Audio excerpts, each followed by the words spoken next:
কুরবানির সময় আসলে পরে আমাদেরকে আরেকটি গুরুত্বপূর্ণ প্রশ্নের সম্মুখীন হতে হয়, সেটা হচ্ছে যে কুরবানির সঙ্গে আকিকা দেওয়া যাবে কিনা।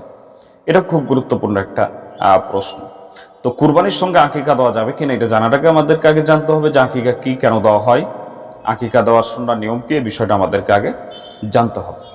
সম্মানিত উপস্থিতি, আকিকা হচ্ছে এটা হচ্ছে একটা ভ্যাকসিনের মতো, যে আকিকা দিলে পরে আল্লাহ রাব্বুল আলামিন ওই বাচ্চাকে বিপদ মুসিবত বালা মুসিবত থেকে আল্লাহ পাক হেফাজত করবেন। এর জন্য আকিকা দেওয়া হয়। আকিকা দেওয়া এটা হচ্ছে ভ্যাকসিনের মতো। তা আকিকা দেওয়ার সুন্নাহ নিয়ম হচ্ছে যে ছেলে হলে 2টা বকরি বা ভেড়া, মেয়ে হলে 1টা বকরি বা ভেড়া আকিকা দিতে হবে। এটা হচ্ছে সুন্নাহ নিয়ম। এর হযরত আয়েশা সিদ্দিকা রাদিয়াল্লাহু তাআলা আনহা তার ভাতিজা যখন হলো, সাহাবা একরাম বললেন যে আপনার তো ভাতিজা হয়েছে, একটা উট আকিকা দিয়ে দেন। হযরত আয়েশা বললেন যে আমি কেন উট আকিকা দেব? রাসূলুল্লাহ তো আকিকা উট দিতে বলেননি, বা উট দিয়ে কোনো সময় আকিকা দেননি। রাসূলুল্লাহ যেটা করেননি, রাসূলুল্লাহ যেটা বলেননি, সেটা আমি কেন করব? সম্মানিত উপস্থিত প্রিয় দর্শক শ্রোতা, সুতরাং আকিকা দেওয়ার সুন্নাহ নিয়ম হচ্ছে বকরি বা ভেড়া দিয়ে আকিকা দিতে হবে। আকিকা দিবেন কখন? আকিকা দিতে হবে বাচ্চা জন্মগ্রহণের 7ম দিনে।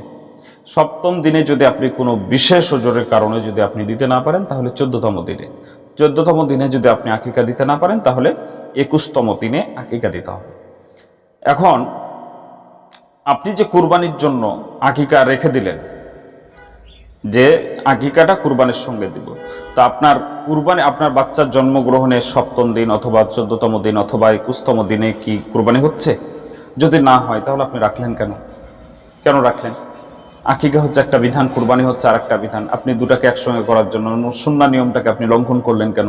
আকিকা তো দিতে বলা হয়েছে 3টা দিনে, 7তম দিন, 14তম দিন অথবা 21তম দিনে। এরপরে কিন্তু আর বলা হয়নি যে 21তম দিনের পরে কখন দিবে আর দিবে কিনা, এই বিষয়ে কিছু বলা হয়নি। তবে 21তম দিনের পরে আকিকা দিলে আকিকা জায়েজ, দেওয়া যাবে, কিন্তু সুন্নাত আদায় হবে না। সুন্নাত আদায় করতে হলে এই 3 দিনের ভিতরেই আকিকা দিতে হবে।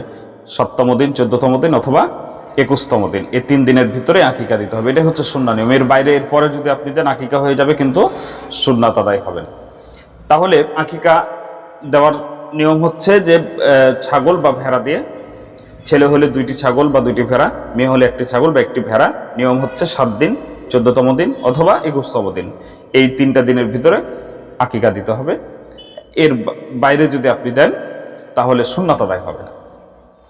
এখন প্রশ্ন হচ্ছে যে কুরবানির সঙ্গে এরপরেও যদি আমরা আকিকা দিই, আমরা সুন্নাত লঙ্ঘন করে যদি আমরা আকিকা দিই, অথবা না জানার কারণে বিষয়টা আমরা ক্লিয়ার জানতাম না, এখন যদি দিই তো হবে কিনা?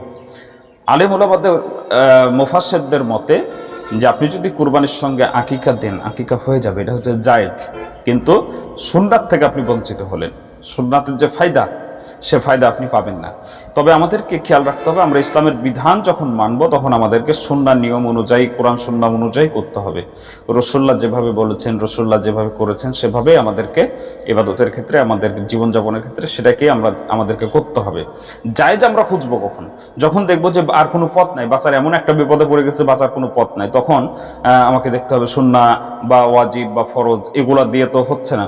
এখন এখান থেকে মুক্তির পথ, এই পথ দিয়ে বের হওয়া জায়েজ হবে কিনা, তখন আমি জায়েজ যাবো, একবারে কঠিন মুহূর্তে।